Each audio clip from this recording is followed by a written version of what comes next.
नमस्कार, आदाब, बहुत बहुत स्वागत आप सभी का। आप देख रहे हैं खास कार्यक्रम नजर और नजरिया। मैं हूं आपके साथ बुशरा खानम फहद।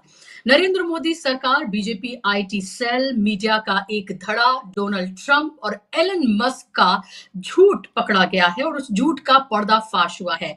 और ये पहली बार नहीं है, इससे पहले भी आपको पता है कि नरेंद्र मोदी सरकार के झूठ और मीडिया की उनके साथ मिली भगत का पर्दाफाश होता रहा है। लेकिन इस बार जिस तरह का झूठ परोसा गया और जिस तरह से लगातार इसको लेकर कांग्रेस को कटघरे में खड़ा किया गया और ये बताने की कोशिश की गई कि दरअसल कांग्रेस विदेशी ताकतों से मिलकर देश में जो सरकार है उसको अस्थिर करने की उसने प्लानिंग की है और इसके लिए बाकायदा तौर पर उसने यूएस एड के नाम पर फंड लिया है अमेरिका से। और ये खबर आग की तरह से फैलाई गई बीजेपी आईटी सेल के जरिए। मीडिया ने बिना किसी तथ्य की पड़ताल किए, जो कि वो करती ही नहीं है। 2014 के बाद से ये पूरी तरीके से मीडिया के एक धड़े ने काम करना बंद ही कर दिया है। उसको जो कुछ कहा जाता है बस उसी पर ही वो काम करती हुई नजर आती है, तो कोई पड़ताल नहीं की गई। ट्रंप ने जो कहा उसको सीधे सीधे यहां बैठी नरेंद्र मोदी सरकार और बीजेपी आईटी सेल ने लिया और फिर क्या था, शोर शराबा शुरू हो गया। लेकिन आप ये देखिए कि कैसे इस झूठ के गुब्बारे की हवा चंद दिनों में ही निकल गई। दरअसल आपको याद होगा, ट्रंप ने ये कहा था कि मतदान को बढ़ाने के लिए हिंदुस्तान में जो एक्स प्रेसिडेंट है जो बाइडेन, उनकी सरकार ने $21 मिलियन दिए, जिसको एड दी यूएस एड के जरिए, जिसको उन्होंने रोक दिया है। ये बात उन्होंने कही और उसके साथ ये भी कहा कि शायद ये भी कहा उन्होंने कि वो चाहते थे किसी पार्टी या किसी सरकार को स्थिर करने के लिए, एक तरह से उन्होंने कहा कि किसी पार्टी को सपोर्ट करने के लिए। यानी कि सीधे तौर पर उन्होंने ये कहा कि नरेंद्र मोदी सरकार को सत्ता से हटाने के लिए और उनको उनकी सरकार को अस्थिर करने के लिए दरअसल ये फंडिंग दी गई। और यहां पर बैठे लोगों ने कहा कि कांग्रेस को लेकर जो बात नरेंद्र मोदी लगातार कहते आए थे कि विदेशी ताकतों के साथ मिलकर ये सरकार को और देश को अस्थिर कर रहे हैं, देखिए उनकी बात पूरी तरीके से सच साबित हुई। लेकिन अब आप देखिए कि इंडियन एक्सप्रेस ने इस पूरी खबर को लेकर पड़ताल की और उस पड़ताल में दूध का दूध पानी का पानी हो गया, जिसमें ये पता चला कि ऐसी कोई एड कभी हिंदुस्तान को दी ही नहीं गई थी। ये एड दरअसल जो कि $21 मिलियन की है, जो कि अगर हम इंडियन रुपीस में बात करें तो लगभग 188 करोड़ 88 लाख रुपए के करीब ये बैठेंगे। ये जो पूरी की पूरी जो रकम है, ये दरअसल हिंदुस्तान को नहीं बल्कि बांग्लादेश को दी गई थी। और इनमें से $13.4 मिलियन जनवरी 2024 से पहले जो इलेक्शन जो हुए उस वक्त बांग्लादेश ने, ढाका ने उसको खर्च भी कर लिया है। तो $21 मिलियन में से $13.4 मिलियन जो हैं, करोड़ मिलियन जो हैं, जो दिए गए थे, उनको ढाका ऑलरेडी खर्च भी कर चुका है। अब इसको लेकर आज एक लंबी चौड़ी प्रेस कॉन्फ्रेंस की गई। कांग्रेस की तरफ से पवन खेड़ा ने प्रेस कॉन्फ्रेंस की और उन्होंने पूरी तरीके से, हम ये कह सकते हैं कि सरकार के धागे खोलकर रख दिए। और अब जो कांग्रेस पर पलटवार कर रहे थे, अब खुद भारतीय जनता पार्टी इस पूरे जाल में फंसती हुई नजर आ रही है, क्योंकि लगातार कांग्रेस ने प्रेस कॉन्फ्रेंस करके ये बताया कि कैसे कांग्रेस ने तो नहीं लिए ये 21 मिलियन डॉलर, लेकिन कैसे ये जो पूरी के पूरे जो चाहे सरकार में बैठे मंत्री हों या अलग अलग सरकारें हों, उन्होंने कैसे यूएस एड के साथ मिलकर काम किया है, इस सब के बारे में उन्होंने खुलकर बताया। सुनिए आप पवन खेड़ा ने क्या कुछ कहा है। अब लगातार मोदी सरकार के मंत्री यूएस एड के अधिकारियों से बात करते हैं, मुलाकात करते हैं। आपको फोटोज और एनेक्शर्स में दे रहा हूं।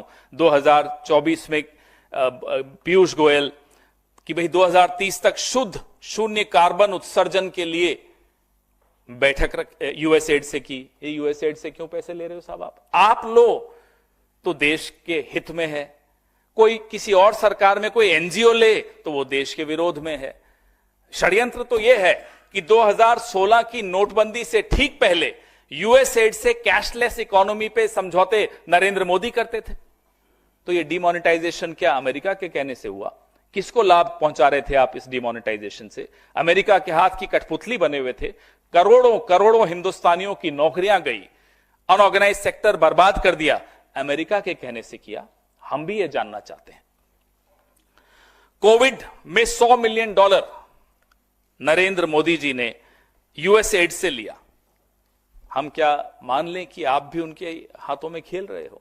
कहने को कोविड के लिए था, दरअसल कुछ और था। तो बोलने से पहले इन्हें 10 बार सोचना चाहिए, अपने संघ का इतिहास देखना चाहिए पिछले 70 सालों का, कि संघ ने कहां कहां से पैसे लिए, विदेशों में क्या क्या ये करते हैं, अमेरिका में संघ किन बड़े धनाढ्य लोगों के ऊपर निर्भर रहता है। अब मेरे मुंह से नाम निकल जाता, फिर केस होते हैं। यूरोप में क्या होता है, लंदन में क्या होता है, कौन है संघ के लोग लंदन में, और क्या क्या मीटिंग्स करते हैं, किसके खिलाफ मीटिंग्स करते हैं, किस तरह के षड्यंत्र रचते हैं, क्या किसी से छिपा हुआ है? हम भी 54 साल 7 महीने 40 दिन सरकार में रहे हैं, हमारे पास भी कुछ सूचनाएं होंगी। हम चुप हैं इसका मतलब नहीं कि हम वक्त पे नहीं बोलेंगे। हम चुप हैं इसका मतलब ये नहीं कि वक्त पे हम ऐसे कठोर कदम नहीं उठाएंगे कि संघ मुंह दिखाने लायक, शाखाएं तो छोड़ दीजिए, मुंह दिखाने लायक नहीं बचेगा। आज जो उछल रहे हैं, हमें मालूम है उनको कैसे बैठाना है और कब बैठाना है। अब यूएस एड की और मैं आपको बताऊं, देवेंद्र फडणवीस जी, मतलब पूरी लिस्ट है, अभी इतनी लंबी लिस्ट पढ़ूंगा तो पूरा दिन निकल जाएगा। 10 नवंबर 2022 को देवेंद्र फडणवीस जी उनसे आपसी सहयोग की चर्चा करते हैं। क्यों?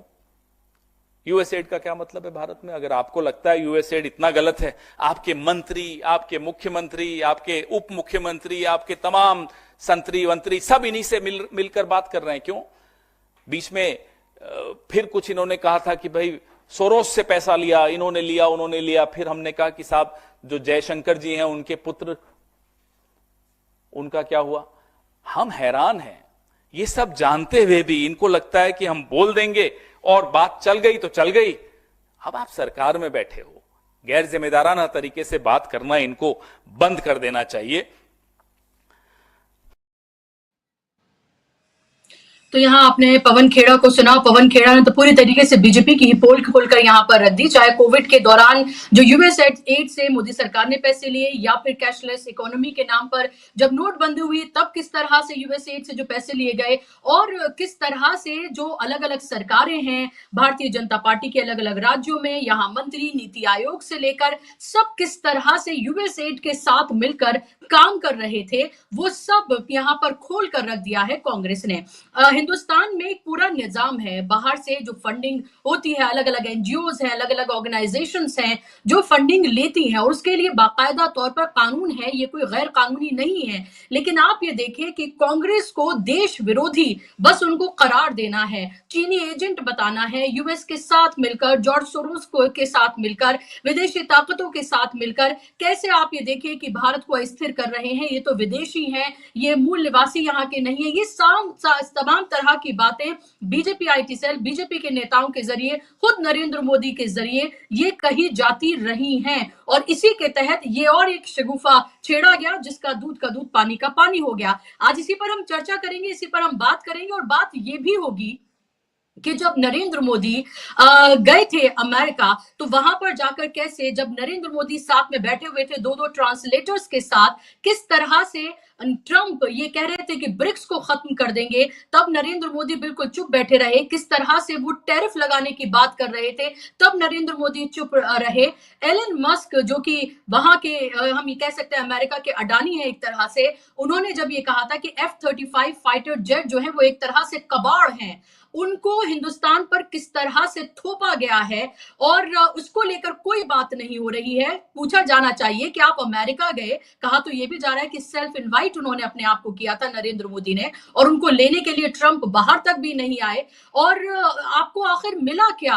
क्योंकि जो पहले हुआ करता था मोदी मोदी, वो तो इस बार नहीं हुआ, बल्कि फजीहत ही वो अपने साथ लेकर आए हैं। किस तरह से हिंदुस्तान के जो नागरिक जो इलीगली वहां पर रह रहे थे उनको किस अमानवीय तरीके से भेजा गया, और लगातार वो खेप भेजी जा रही है। लेकिन नरेंद्र मोदी खामोश हैं, उनकी सरकार पूरी तरीके से खामोश है और इसको वो जायज ठहरा रहे हैं और इल्जाम लगा रहे हैं कांग्रेस पर कि वो विदेशी ताकतों के साथ मिले हुए हैं। भारत की लगातार बदनामी हो रही है, भारत को लगातार नीचे दिखाने का काम ट्रंप कर रहे हैं, लेकिन नरेंद्र मोदी और उनकी सरकार इसको लेकर लब सिले हुए है। आज इसी पर हम चर्चा करेंगे, इसी पर बात करेंगे। दो खास मेहमान मेरे साथ कार्यक्रम में जुड़ गए हैं। स्क्रीन पर आप मेहमानों को ले आइए। मेरे साथ जाने माने पत्रकार डॉक्टर राकेश पाठक जी मेरे साथ मौजूद है। राकेश जी, बहुत स्वागत आपका कार्यक्रम में। मेरे साथ पॉलिटिकल एनालिस्ट संदीप यादव जी मेरे साथ जुड़ गए हैं। डॉक्टर संदीप यादव जी, आपका भी बहुत बहुत स्वागत कार्यक्रम में।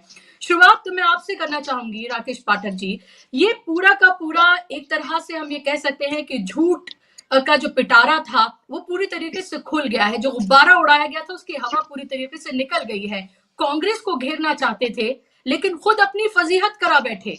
और आप ये देखिए कि एक शख्स जो कि अमेरिका का राष्ट्रपति है, एलन मस्क, वो एक झूठ फैलाते हैं, उसकी बिना पड़ताल किए हुए आप पूरे तरीके से हिंदुस्तान में उस झूठ को फैलाते हैं, कांग्रेस को उसके लिए दोषी ठहराते हैं और उसको विदेशी ताकतों के साथ मिलकर सरकार को अस्थिर, देश को अस्थिर करने के लिए आप उस पर इल्जाम लगा देते हैं और फिर झूठ खुल जाता है। तो अब क्या मोदी सरकार को, बीजेपी आईटी सेल को और इस मीडिया को माफी नहीं मांगनी चाहिए?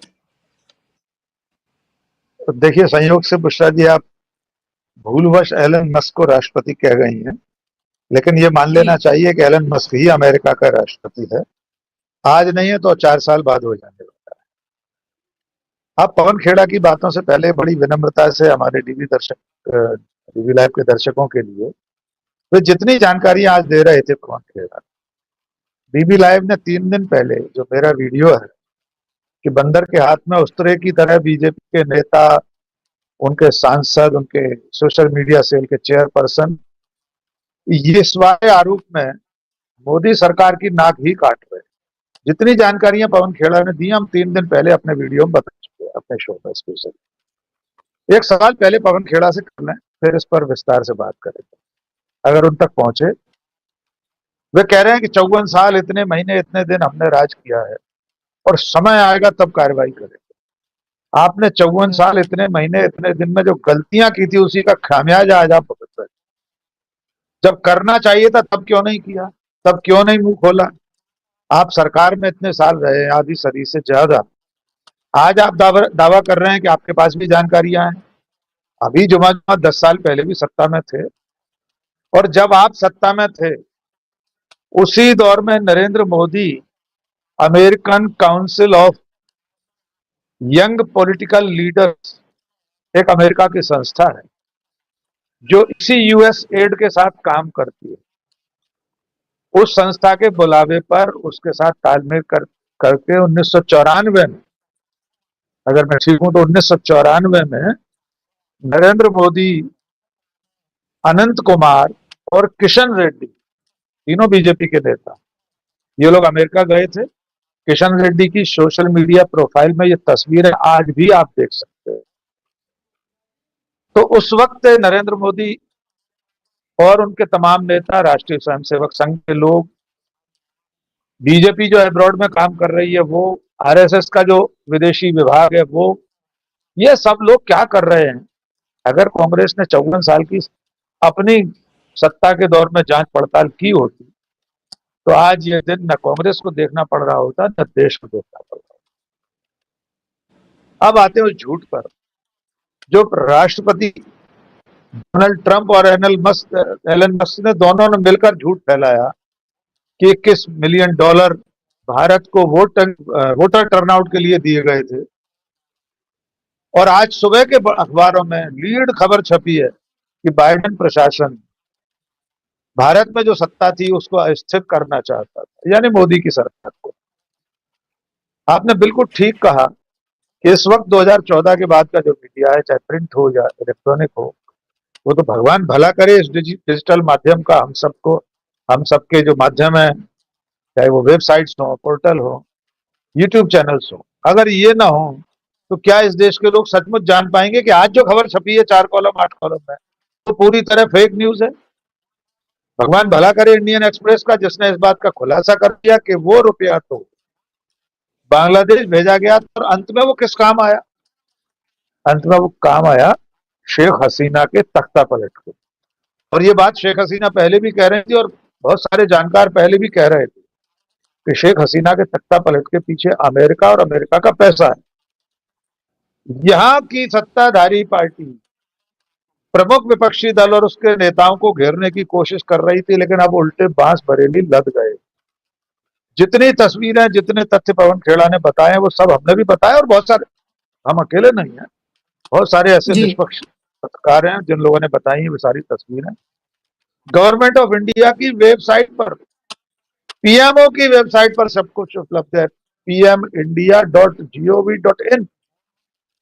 उस पर यूएस एड के साथ जो मीटिंग्स हो रही हैं, कैबिनेट की मंजूरी है, पीयूष गोयल जिसकी सूचना दे रहे हैं, आज भी pmindia.gov.in पर मौजूद है। कितनी ऐसी चीजें हैं। देवेंद्र फडणवीस महाराष्ट्र के मुख्यमंत्री 2022 में साझेदारी कर रहे हैं, Israel, gulf, America, US add के साथ महाराष्ट्र के एग्रीकल्चर और वाटर रिसोर्सेज में काम करेंगे उनके साथ मिलकर। स्मृति ईरानी गर्व के साथ ध्रुव जयशंकर से कह रही हैं कि मैं तो 4 साल ब्रांड एम्बेसडर रही। और मैं तो बहुत स्पष्ट कहना चाहता हूं, ये यूएस एड से पैसा लेना जघन्य अपराध है, पर जिसने भी किया उसे सजा मिलनी चाहिए। तो शुरू करिए उसकी जांच, 1947 से शुरू कर दीजिए, या जब से यूएस एड बनाओ। कांग्रेस को भी जेल भेजिए और आप खुद भी अपने हाथों में हथकड़ी डालकर नरेंद्र मोदी और उनकी सरकार खुद पहुंच जाए तिहाड़ के सामने। किसने रोका है जांच करने से? क्योंकि जैसे ही ये सारी तस्वीरें, ये सारे एग्रीमेंट, ये सारे एमओयू सामने आए, स्मृति ईरानी की तस्वीरें, उनका मुख्य वक्ता होना, उसके बाद से बीजेपी की पूरी पार्टी, भारतीय जनता पार्टी, उसका सोशल मीडिया से मुंह में गुड़ रखकर चुपचाप बैठ गया। उनको काट मार गया, अब जवाब नहीं सूझ रहा। मैं फिर कह रहा हूं, जांच होनी चाहिए। इस देश में आज तक किसी भी विदेशी संस्थान से, किसी विदेशी वित्तीय उपक्रम से अगर पैसा आया है और गलत रास्ते से आया है, उसका अगर दुरुपयोग हुआ है, अगर उसका उपयोग भारत के लोकतंत्र या संविधान को नुकसान पहुंचाने के लिए हुआ, किसी सरकार को अस्थिर करने के लिए हुआ, तो भी उसकी जांच होनी चाहिए।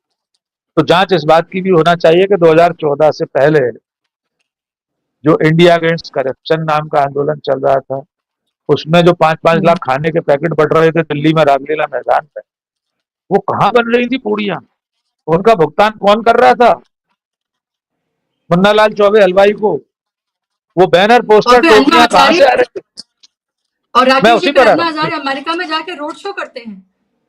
अन्ना हजारे वहां जाते हैं और रोड शो तो हमारे प्रधानमंत्री भी करते हैं ना, अब की बार ट्रंप सरकार। तो ये जो लोग अब इस समय आरोप लगा रहे थे, वे तो सत्ता में बैठे हैं 11वें साल से, जांच कर लेते अब तक। राजीव गांधी फाउंडेशन, राजीव गांधी ट्रस्ट, भारतीय राष्ट्रीय कांग्रेस, राहुल गांधी के खाते, प्रियंका गांधी, सोनिया गांधी, सबके बैंक खातों की डिटेल निकाली। लेकिन वे जानते हैं कि अगर ऐसी कोई जांच हुई तो सबसे पहले वे खुद फंसेंगे। और पवन खेड़ा जो आरोप लगा रहे हैं, वो आरोप कोई बहुत नए नहीं है। राष्ट्रीय स्वयंसेवक संघ, जनसंघ, उसके बाद जनता पार्टी, उसके बाद भारतीय जनता पार्टी, इन सब लोगों पर बहुत गंभीर आरोप लगते रहे। अमेरिका के पत्रकार सैमुअल हर्ष की किताब price of power, Morarji Desai को उसमें सीआईए का एजेंट लिखा था सैमुअल हर्ष। मोरारजी देसाई ने मुकदमा किया था, लेकिन लड़ नहीं पाए उस मुकदमे को सैमुअल हर्ष के खिलाफ। तो इन सब चीजों की जब जांच होगी तो सबके पत्ते खुल जाए। तो मैं समझता हूं इस बार भारतीय जनता पार्टी का ये दांव बूमरैंग कर गया। जी बस। बिल्कुल बूमरैंग कर गया, साफ तौर पर पता चल रहा है। संसद के अंदर भी इस मामले को उठाया गया था, प्रेस कॉन्फ्रेंसेस की गई थी लगातार। आप ये देखिए कि निशिकांत दुबे ने पार्लियामेंट में इस निशिकांत दुबे मामले को उठाया था और उसके बाद प्रेस कॉन्फ्रेंसेस की गई थी। और मीडिया में तो ऐसा लगा कि ये इतना जरूरी अब ये मुद्दा बन गया है कि इसके अलावा कोई बात ही नहीं है। और उनकी हेडलाइंस अगर आप देख लेंगे, जिसे थंबनेल कहते हैं, वो देख लेंगे तो आप ये समझेंगे कि ऐसा लग रहा था कि न जाने कांग्रेस ने क्या किया है और किससे पैसे लेकर वो क्या करने जा रही है इस देश में। लेकिन संदीप यादव जी, फिर ये सवाल ये उठता है कि आपकी तो लगभग 11 साल से सरकार है। अगर ये सब कुछ आपके नाक के नीचे हो रहा था, यानी कि भारतीय जनता पार्टी के नाक के नीचे हो रहा था, तो आप क्या कर रहे थे? ये तो आपकी जिम्मेदारी है। अगर फर्ज ये कर भी लें 1 मिनट के लिए कि वो सच था जो 1-2 दिन पहले कह रहे थे, जो झूठ पूरी तरीके से खुल गया है, क्योंकि ये तो अभी $21 मिलियन की बात है। इससे पहले चाइना के साथ मिलकर जॉर्ज सोरोस को लेकर इस तरह के इल्जाम तो लगातार कांग्रेस पे वो लगाते रहे हैं, क्योंकि बीजेपी को इल्हाम हो चला है। उसको ये लगता है धर्म की सबसे बड़ी रक्षक वो है, देश की सबसे बड़ी रक्षक वो है, और एक पार्टी का मतलब पूरा देश हो गया है, इस सरकार का मतलब पूरा देश हो गया है। उसको तो यही हो चला है, और बाकी सब देश विरोधी हैं, बाकी सब धर्म विरोधी हैं, यही तो वो पूरे देश को बता रही है। तो ऐसे में जो देश की इतनी हितैषी पार्टी है, आखिर वो क्या कर रही थी? सवाल तो उनसे पूछा जाना चाहिए। जी बिल्कुल ये झूठे लोग हैं बेसिकली। इन्होंने झूठ की खेती की है, और इसके साथ साथ सबसे बड़ी दुखद बात यह है कि अमेरिका के जो अभी के राष्ट्रपति हैं और उनके जो मेन सलाहकार हैं या जो मेन स्तंभ हैं उनके सरकार के, एक्चुअली वो दोनों झूठे हैं। एलन मस्क और डोनाल्ड जेम्स ट्रंप दोनों ने जो बयान दिया मायामी में, वो बात कही। उन्होंने कहा कि India has lot of money plus highest taxing nation. उन्होंने वो वीडियो वायरल है वो, और बड़ा मजाक करते हुए वो कह रहे हैं इस बात को। और सबसे बड़ी बात तो कि वो लोग झूठ बोल रहे हैं, और उन्होंने ये भी कहा है कि भारत में किसी और को चुनना चाहते थे। तो एक तरह से भारत सरकार को तो उनसे क्लैरिफिकेशन मांगना चाहिए कि भारत सरकार के इंटरनल अफेयर्स में वो इस तरह से एक झूठ को कैसे कह सकते हैं। मैंने भारत सरकार की कोई इज्जत है कि नहीं है, और उसमें वो कह रहे हैं कि वो किसी और को, जबकि वो एड जो थी वो बांग्लादेश के लिए थी, और 13.4 मिलियन उन्होंने उसको डिस्बर्स भी कर दिया था। ये कंफर्म किया है वहां के जो यूएस एड के ढाका के जो हेड हैं लुबैन मासूम, उनका ट्वीट वायरल हो रहा है। लुबैन मासूम ने उसको कंफर्म किया है। तो ये जो डिपार्टमेंट ऑफ गवर्नमेंट इफिशियंसी है डोज, उसने भी कंफर्म किया है, और लुबैन मासूम ने भी किया है। तो एक झूठ साफ साफ खुल के आ गया है। और ये भी बात लग रही है कि जिस तरह से इस मामले पर ट्रंप ने और एलन मस्क ने और बीजेपी ने झूठ बुना है, तो क्या ये अडानी वाले मसले को भी ये लोग इसी तरह से दबाने जा रहे हैं मिलके? ये एक भारत की जनता के मन में एक बात निकल के आ रही है, क्योंकि जब कांग्रेस को फंसाने के लिए, एक भारत के पॉलिटिकल पार्टी को फंसाने के लिए ये लोग इस लेवल का गठबंधन कर सकते हैं, तो फिर आगे कुछ भी कर सकते हैं ये लोग। अडानी को भी बचा ले जाएंगे, तो फिर भारत में होने वाला जो करप्शन है वो किसी भी हालत में एक्सपोज नहीं होगा। और ये लोग अपने को, मीडिया को तो ये पहले से ही मैनेज कर चुके हैं। इन डिजिटल मीडिया का कोई मतलब नहीं है, एक्सेस नहीं है जो देश की जनता है। तो इस स्थिति में क्या भारत में इनका ही एक शासन चलता रहेगा लंबे समय तक? इनके झूठ का शासन चलता रहेगा, जबकि ये गर्दन भर करप्शन में डूबे हुए हैं, पूरी तरह से करप्शन में डूबे हुए हैं। तो ये वो सवाल हैं जिनके जवाब बहुत ही मुखर ढंग से कांग्रेस को पूछने चाहिए। और सही बात है कि कांग्रेस जब तक सत्ता में थी तो उसने क्यों नहीं सब चीजों की बहुत ही क्लैरिटी से जांच की। और जब यूएस एड की जांच होगी तो सारे लोगों का पता चल जाएगा कि किन्होंने कैसा पैसा लेके क्या कुछ किया था। तो मुझे लगता है कि गलती ही सही, बीजेपी ने जो मामला छेड़ा है वो बूमरैंग कर गया है। उल्टे एक तो झूठ, ये झूठे लोग हैं ही, इसमें कोई शक नहीं है।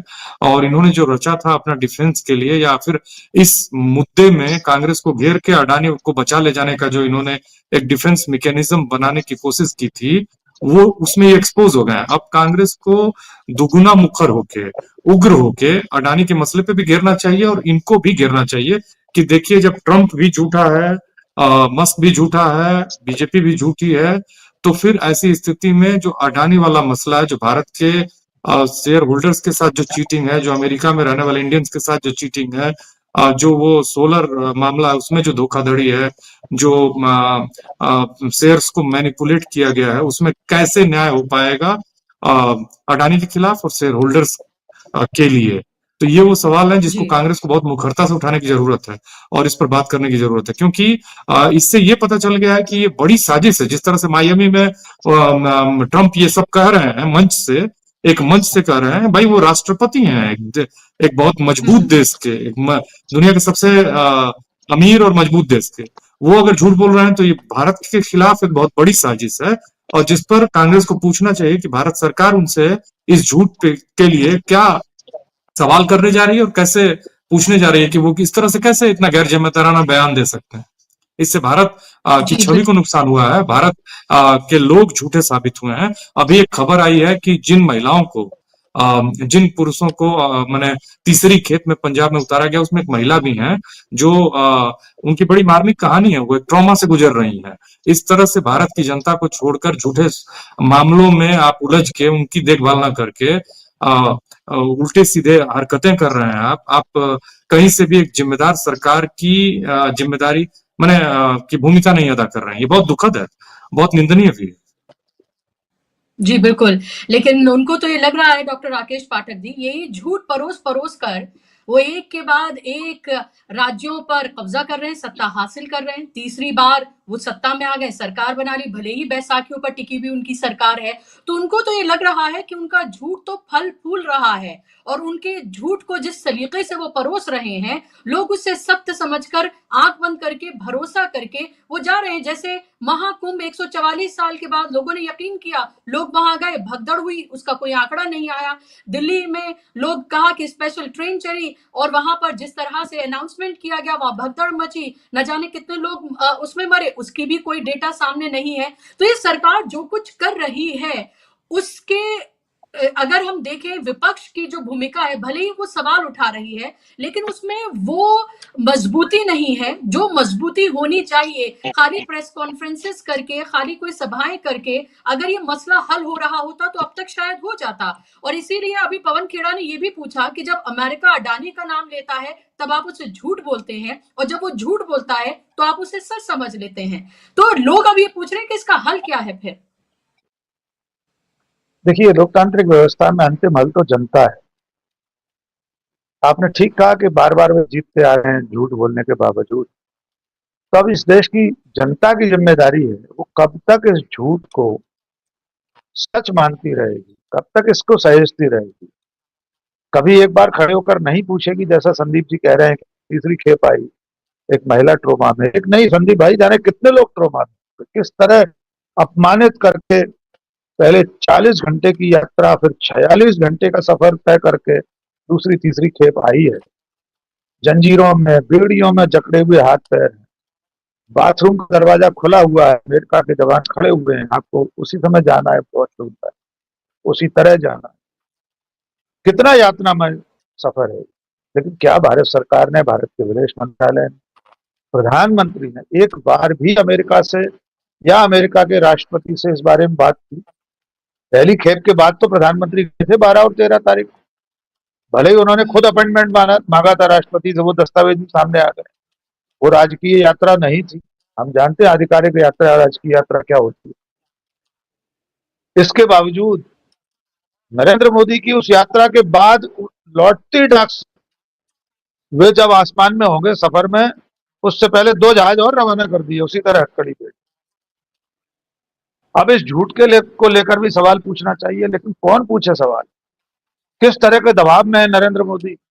ऐसे कौन से कारण है? इस देश को एक बार चिंतन मनन तो करना चाहिए कि जो अपने आप को दुनिया का सबसे ज्यादा लोकप्रिय नेता मानते हो, उनके समर्थक उन्हें मानते हो, जो खुद को नॉन बायोलॉजिकल मानते हो, अवतार मानते हो, विश्वगुरु मानते हो, क्या वे इस देश के नागरिकों के लिए, देश की सार्वभौम सत्ता की रक्षा के लिए अमेरिका के राजदूत को बुलाकर इतना नहीं कह सकते? दिल्ली में समन करें, बुलवाएं विदेश मंत्रालय में, आमने सामने बिठाकर ये कहें कि हमारे देश की आंतरिक बातों को लेकर झूठ क्यों बोला जा रहा है? सच हो तो स्वागत है। मैं फिर कह रहा हूं, अगर यूएसएड का पैसा आया है, उसका कोई गलत इस्तेमाल हुआ है, कोई षड्यंत्र के तहत उसका उपयोग किया गया है, तो सरकार जांच करे। और इस देश ने वो दौर भी देखा है। हमने अपने शो में बताया था, और हमने क्या बहुत लोग बता चुके हैं कि जब देवयानी खोबरागड़ी का मामला आया था, डॉक्टर मनमोहन सिंह की सरकार थी, दिल्ली में अमेरिका के दूतावास पर से सुरक्षा व्यवस्था हटा ली थी मनमोहन सरकार।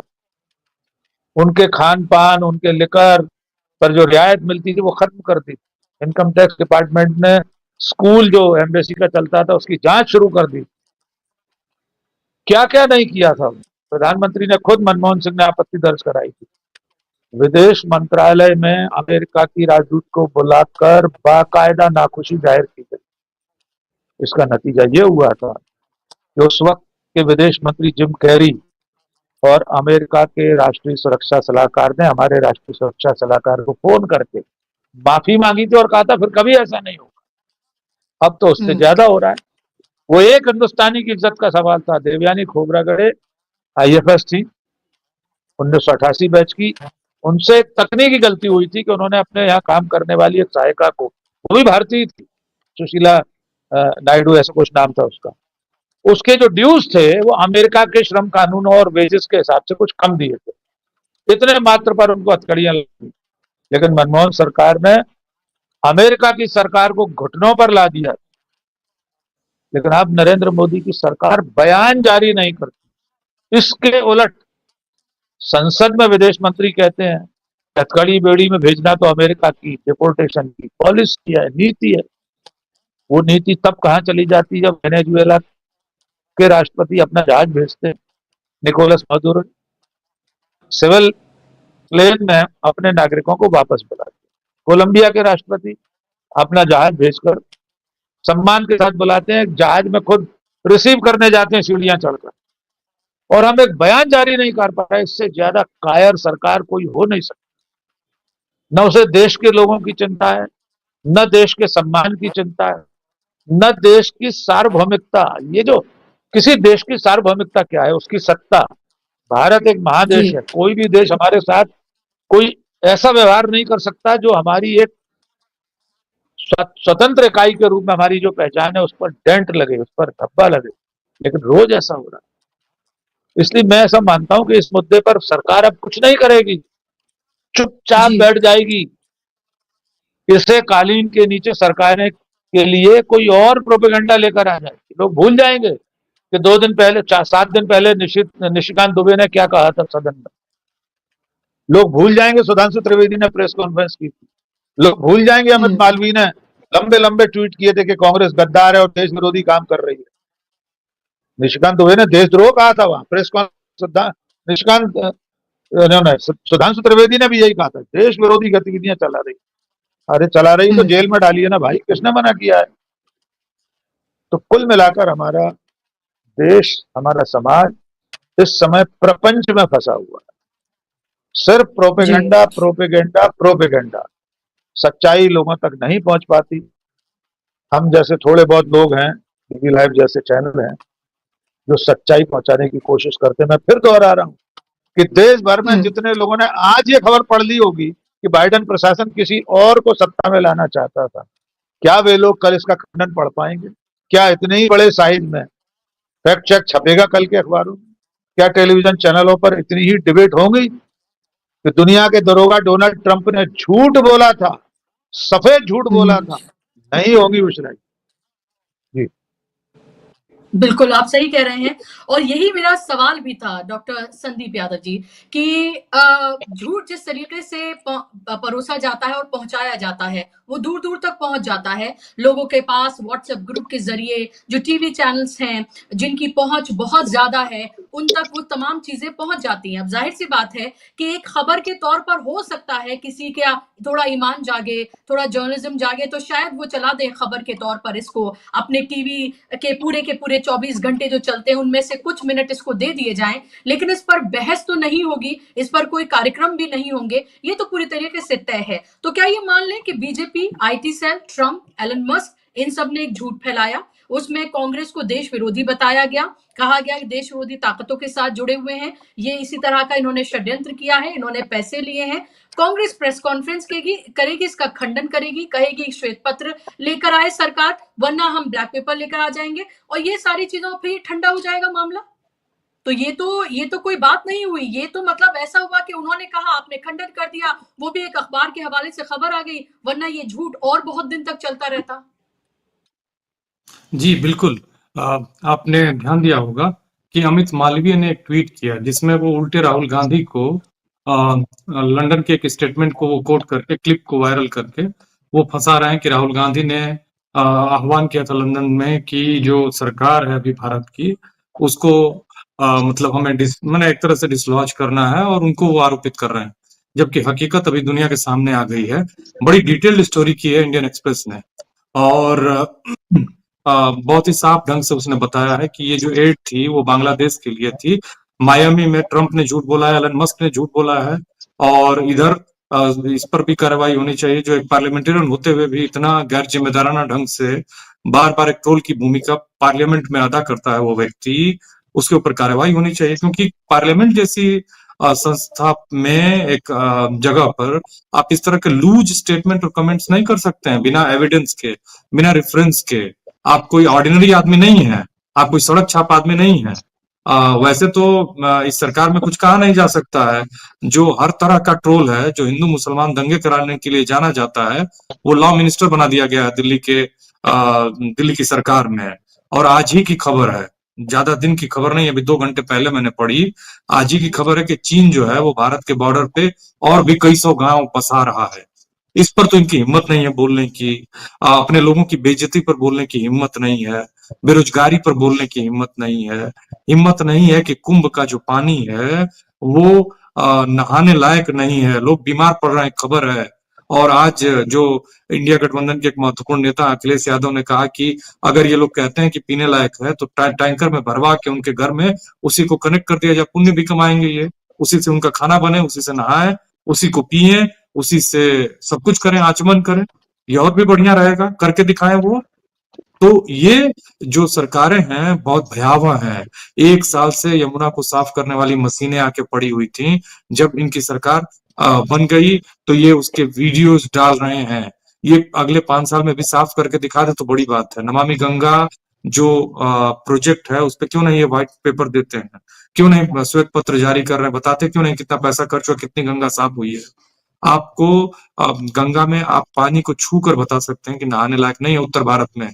जो भारत दुनिया के सबसे गंदे शहर हैं, चाहे वो कानपुर हो, इलाहाबाद, काशी, सब कुछ बहुत ही गंदा हो चुका है। वो उसके सारे जो मानव मल हैं, जो मानव गंदगी है, सारा सब कुछ छोटे छोटे शहरों का उसी गंगा नदी में मिलता है। और कोई डिस्पोजल का कोई निस्तारण का कोई इनका तरीका नहीं है साइंटिफिक इफेक्टिव। और ये तमाम दावे करते हैं, ये झूठे लोग हैं। मैंने बताया कि ये इनका जो नैरेटिव है वो इसी बिकी हुई मीडिया के भरोसे टिका हुआ है। ये झूठ बोल कर भी अब कोई बताए कि इस देश में अडानी से बड़ा कोई करप्ट है, वो 10,000 करोड़ इसी भारत के लोगों का चोरी करके अपने बच्चे की शादी के नाम से डोनेट कर रहा है। अरे भाई तुम कौन होते हो स्कूल खोलने वाले? 20 स्कूल खोलने से क्या इस देश की शिक्षा दूर हो जाएगी? ये क्या ये देश चैरिटी नहीं चाहता है, आत्मनिर्भरता चाहता है। यह देश जो है वो वहां के लोग डिग्निटी चाहते हैं। तुम कौन होते हो?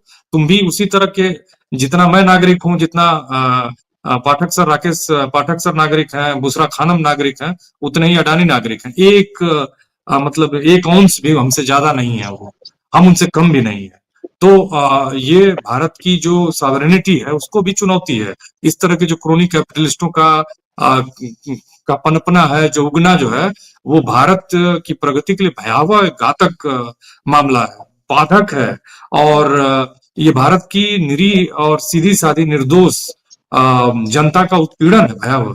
लेकिन दुर्भाग्यपूर्ण है क्योंकि सारे जो स्ट्रक्चर हैं, जो 4 पिलर्स हैं डेमोक्रेसी के, एक अनऑफिशियल है जो आपका मीडिया, चाहे वो न्यायपालिका हो। आप देखिए कि प्रेरणा से जजमेंट देता है एक जज, जाके उल्टे सीधे बीबीसी के पत्रकार के इंटरव्यू में धरा जाता है।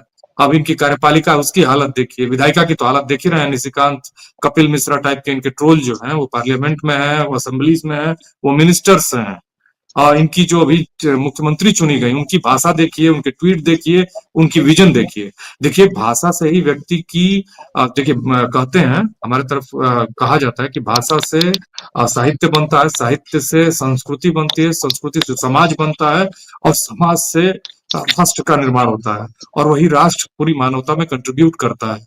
तो अब बताइए कि भाषा जब उतनी खराब है तो उनकी विजन क्या होगी, वो व्यक्ति के तौर पर क्या होंगी? उनको मालूम ही नहीं है कि जेएनयू जैसा विश्वविद्यालय, जो भारत का नंबर 1 विश्वविद्यालय है, उसमें वो उनका ट्वीट वायरल है, गाली देते हुए शुरू करते हैं और कहते हैं कि 10 रुपए में। अरे भाई ये कोई चैरिटी है क्या? क्यों नहीं होने चाहिए? क्यों प्राइवेट यूनिवर्सिटीज होनी चाहिए? क्या सभी दिल्ली में रहते हैं आपकी तरह?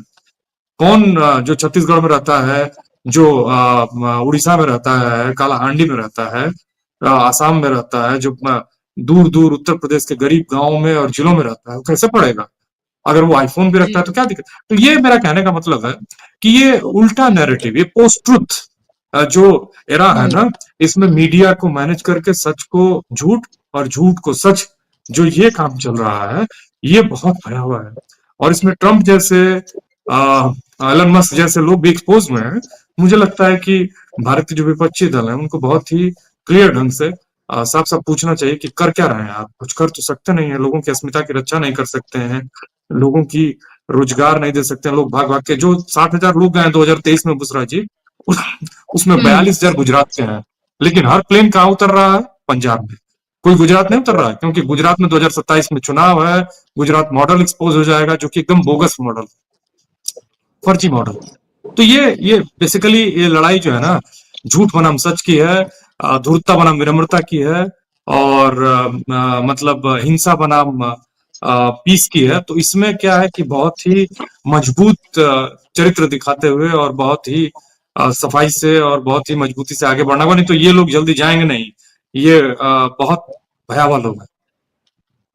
बिल्कुल, बहुत भयावह ये लोग हैं और किस तरह से ये तमाम इनका जो षड्यंत्र है वो लगातार खुलता है सामने, लोगों को पता चलता है, लेकिन उसके बाद भी अगर चुनावी नतीजे कुछ और सामने निकल कर आएँ, तो इसमें अब हम ये नहीं कह सकते कि जनता ने जो वो कह रहे हैं उस पर यकीन कर लिया है, बल्कि उन्होंने एक फ़ॉर्मूला सेट कर लिया है। वो किस तरह से चुनाव आयोग के साथ मिलकर जिस तरह से विपक्ष इल्ज़ाम लगाता रहा है, वो कैसे धांधलियाँ कर रहे हैं, कैसे तथ्य बाकायदा तौर पर पेश किए जा रहे हैं कि किस तरह से पूरा का पूरा खेल किया जा रहा है, जिसकी वजह से चुनावी ठगी हो रही है, जनादेश की ठगी हो रही है, सब कुछ हो रहा है और उनको लगता है कि जनता कुछ भी सोचती रहे, हमें जो करना है वो हम करते रहेंगे और इसी तरीके से झूठ परोसते रहेंगे। बहुत-बहुत शुक्रिया डॉक्टर राकेश पाठक जी और डॉक्टर संदीप यादव जी, कार्यक्रम का हिस्सा बनने के लिए, समय देने के लिए बहुत धन्यवाद। धन्यवाद आप तमाम दर्शकों का भी कार्यक्रम का हिस्सा बनने के लिए। नमस्कार।